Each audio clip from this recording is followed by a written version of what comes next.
Good morning to all of you.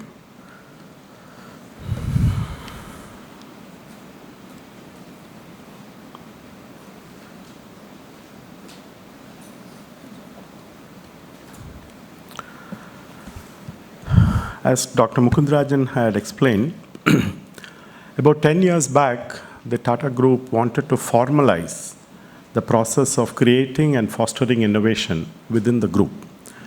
It's not that prior to that the group did not have innovation or did not have a pioneering spirit. It has existed for more than 100 years.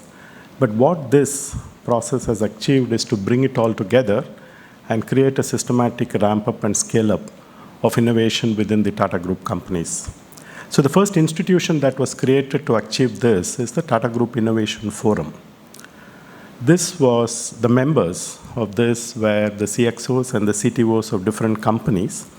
And the primary mandate for this group was to first create a culture of innovation across the Tata Group and then put in mechanisms and systems to foster that culture. So that was the primary mandate of this group. And this is now 10 years completed.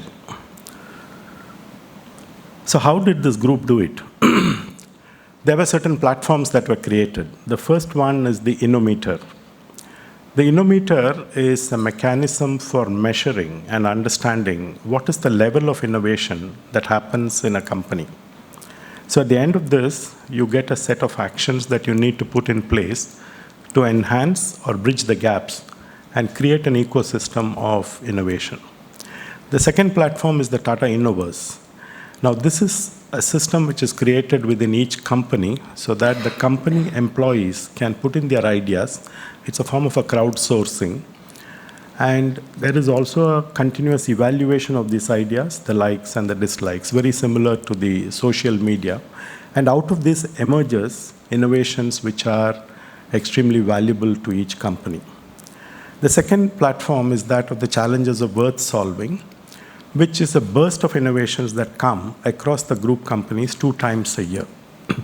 And these are evaluated by a panel who selects some of the best challenges and the solutions to these challenges, and then propagate that to other companies within the group. Today we are here to talk about the platform of Tata Innovista. So ideas and suggestions and improvements of various types, as Dr. Mukundrajan explained, would first come into this platform. And this time we created 3 international rounds, 1 in Washington, 1 in London, and 1 in Singapore, and 4 within India, in Delhi, Calcutta, Delhi, Jamshedpur, Bangalore, and Mumbai. We had a total of 2,700 plus innovations that came into the system, and 78 of these got shortlisted for the final rounds.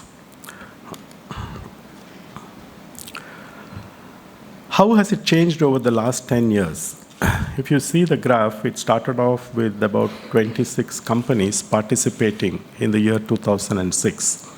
Today we have over 75 companies participating. And this is a significant growth in terms of the participation. And these are companies spread across the globe. We have significant participation from Tata Steel Europe, from JLR in UK, Tata Global Beverages, both in the US, UK, and in India, Tata Chemicals, and all its subsidiaries across the globe. There has been a significant change in the way the international spread has happened. And as I said, this year we had received over 2,700 entries, and over 8,000 teams participated. People participated in these innovations. And out of the innovations that were shortlisted, you can see the kind of trend in terms of the quality of change that has happened. In the promising innovations category, that is innovations which have been successfully implemented in a particular year, it changed from 101 to 1580, a 15-fold increase over a period of 10 years. In the proven technologies, which got introduced 2 years back, there has been a 2 times increase from 300 odd to over 600. And in the category which is very unique, where very bold innovations, very daring innovations are put on place, it has had tremendous increase, over 30 times increase in the last 5 years. Just to give a broad overview of what are these categories of innovation, what a common man sees, what the customers see, and what general people see are the ones at the top. Any new products that are brought in, any new process innovations that happen, and certain kind of design which are visible to the external world, both in the touch and feel space. But behind this, in every company, there are a lot of innovations that happen on the processes, which are very important for the company to improve its operational efficiencies or customer centricity related processes. Processes which enable the customers to win. Because many of our services companies work for customer projects, customer products, and these innovations are embedded, which enable the customer's innovations, product innovations that happen. And we've also introduced a significant number of groups and innovations in the human resources, in the finance functions, in the IT functions. These are all adding up to finally result in externally visible customer visible product and service innovations. We talked about the category which are, people try bold things, people try new things. Some of them go through the next stage, they achieve higher levels of maturity. Some of them have to be dropped for the fact that they cannot be implemented. This year, we had two winners in the Dare to Try, one from Tata Technologies and one from TCS. And in the design honor, Zaira brand, the Titan Zaira brand, jewelry brand, and the Tata Technologies won the design honor awards. The details will be given to you. And then in the leading edge, we had an entry from JLR, and we had the entry from Tata Steel on materials graphene, and today we'll have a presentation on that. In the promising innovations, there are 6 categories, subcategories, which address different parts of the corporates. It's a multi-stakeholder benefit kind of innovation. Innovations which impact a very large social population, which help people to become technologically savvy. And that was a significant innovation that was made across geographies of US and UK. Innovations in the support processes, innovations in the new product category, and in innovations in the core processes. So put together, we had totally 16 winners this time. What does it mean? At the end of the day, these innovations, if we looked at the top 60 innovations that were recorded and reviewed this year, they contribute for the current year a financial impact of $1.1 billion. This comes either from growth in revenue, which is about $980+ million, or a cost reduction, which is about $297 million. And the important thing is all these innovations over the next 5 years will touch the lives of about 35 million people. I just want to spend a few minutes on two innovations. When we have an idea that is generated and an innovation that is implemented, the important thing is to sustain it and keep building it till you reach a high-quality product innovation or a process innovation. The first one was the clean coal sourcing.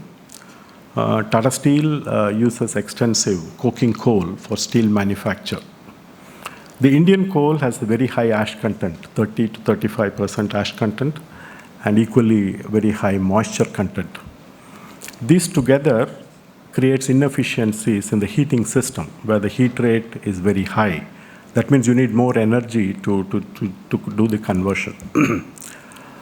So using different technologies, the leaching technology as the first step, followed by the flotation technology, the percentage of ash content has come down to 10 to 15% from as high as 35%. And this is a significant improvement in the heating value that is utilized. Now, this is not just for the coking coal use in the blast furnace. The same technology can be replicated in all the power plants because the heat rate is a key driver of efficiency in all the power plants, and a similar technology can be applied across. The second example is there is a tremendous need in India for skill building, especially with the Make in India in the manufacturing sector driving significant presence in the infrastructure space. The need for welder as a technical capability is becoming extremely complex. And there are different grades of welding. Welding plates, horizontal plates is grade 1, angular plates is grade 2, plates at right angle is grade 3, and then plates which is L-shaped in the reverse, where you weld at the top, is the most complex. Now, training welders and keeping the skills, the welding rods are extremely expensive.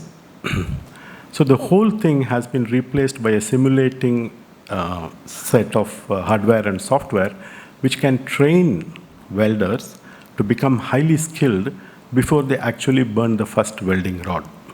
And this will have a huge impact in the ability of the nation to build skills and move towards a better skilled workforce.